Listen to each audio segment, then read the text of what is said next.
పూరా local. So ఈ ప్రాంతంలో కొంతమంది కూరగాయల వ్యాపారులు కూడా ఉన్నారు. ఎందుకంటే రోజు చూస్తూనే ఉంటారు ఇక్కడ ఎలాంటి సమస్యలు ఉంటాయని చెప్పేసి. సో వాళ్ళని అడిగి తెలుసుకుందాం ఇక్కడ ఈ ప్లేస్లో ఎలాంటి ప్రధాన సమస్యలు కనిపిస్తున్నాయి, ఎవరైనా వచ్చి మీకు ఏమైనా చేస్తున్నారా, ఈ సమస్యలకు పరిష్కారాలు చేస్తున్నారండి. సమస్యలు అంటే ఏమంటే ఇక్కడ అంత బాగానే ఉంది ప్రస్తుతానికి. వాటర్ గేటర్ అని బాగానే ఉన్నాయి, కరెంటు బాగానే ఉంది. సో ఇప్పుడు జూబ్లీహిల్స్ బై ఎలక్షన్స్ వస్తున్నాయి. ఇక్కడ ఇప్పుడు వరకు ఉన్న బీఆర్ఎస్ క్యాండిడేట్ మాగంటి గోపీనాథ్ గారు మరణించిన కారణంగా ఉప ఎన్నికలు అనేవి కండక్ట్ చేస్తున్నారు.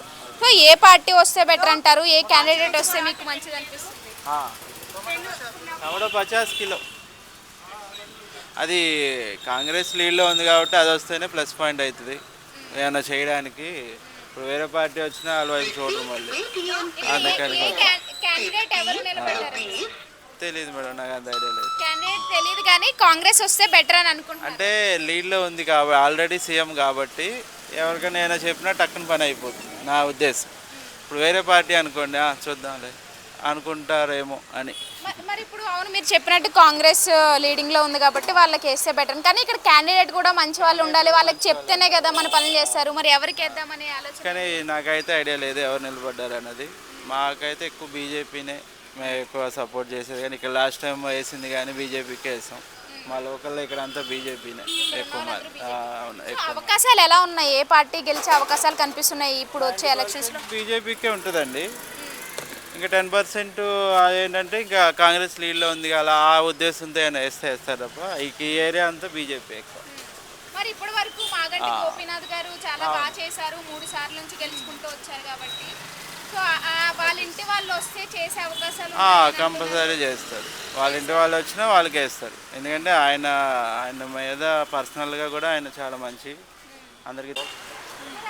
సో ఇక్కడ ఏవైతే జూబ్లీహిల్స్లో బై ఎలక్షన్స్ రాబోతున్నాయి రానున్న 2 నెలల్లో, ఏ క్యాండిడేట్ గెలిచే అవకాశాలు ఎక్కువ కనిపిస్తున్నాయి ప్రాంతంలో?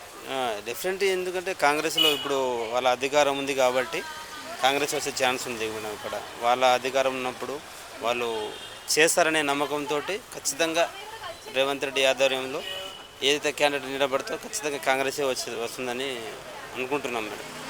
సో అంటే ఇప్పటి వరకు మాగంటి గోపీనాథ్ గారు ఉన్నారు, 3 సార్ల నుంచి గెలుచుకుంటూ వచ్చారు. సో వాళ్ళ ఫ్యామిలీ మెంబర్స్ని నించోబెడితే కనుక వాళ్ళు మంచిగా చేసే అవకాశాలు ఉన్నాయి. ఇక్కడ పళ్ళని కూడా వినిపిస్తున్నాయి.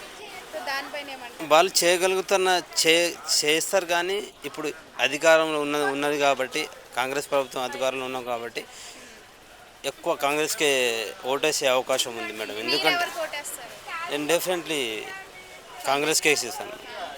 కాంగ్రెస్ నాయకులపైన మీ ఒపీనియన్ ఏంటి? మెయిన్గా సీఎం రేవంత్ రెడ్డి గారు గత ప్రభుత్వం చూసుకుంటే వాళ్ళు చేసిన అరాచకం బట్టి ఇప్పుడైతే ప్రజాప్రభుత్వం వచ్చింది కాబట్టి ఇది ప్రజల కోసం పనిచేస్తారనే నమ్మకంతో వీళ్ళకు 5 years వీళ్ళకి ఛాన్స్ ఇచ్చినాం కాబట్టి వీళ్ళు కూడా చేస్తారేమో చూద్దామని. ఎట్లయినా 2 years అయిపోయింది కదా, 3 yearsలో ఏమన్నా తెలంగాణలో ఏమైనా అభివృద్ధి చేసుకుంటారేమో అని చెప్పేసి వీళ్ళకే వేయడం జరుగుతుంది మేడం. కన్ఫర్మ్. మిగతా పార్టీలు ఇంకా బీజేపీ ఎంఐఎం గాని చూసుకుంటే వాళ్ళకి ఎంత అవకాశాలు ఉన్నాయి? వీళ్ళకు ఒక 70% వీళ్ళకి ఛాన్స్ ఉంది, కాంగ్రెస్కి 30% బీజేపీ వాళ్ళకు ఉంది. డెఫినెట్లీ ఇప్పుడు తెలంగాణలో టీఆర్ఎస్ ప్రభుత్వం మొత్తం డీలా పడిపోయింది. వాళ్ళ మీద నమ్మకం కానీ వాళ్ళు చేసిన ఒక పనులు కానీ వాళ్ళ మీద నమ్మకం పోయి రేవంత్ రెడ్డి వచ్చింది కాబట్టి ఒక సామాన్య కుటుంబం నుంచి వచ్చి తెలంగాణ ఎలా డెవలప్ చేయాలనేది అతని కోరిక మేడం. సో మేము వేసేది ప్రతిదీ ఓటు రేవంత్ రెడ్డికి అని మేము నమ్ముతున్నాం. ఇక్కడ కూడా ఉప ఎన్నికల్లో కూడా కాంగ్రెస్ సీటు కైవసం చేసుకుంటుంది, ఈ ఏరియాని డెవలప్ చేసుకుంటామని కోరుకుంటున్నాం మేడం.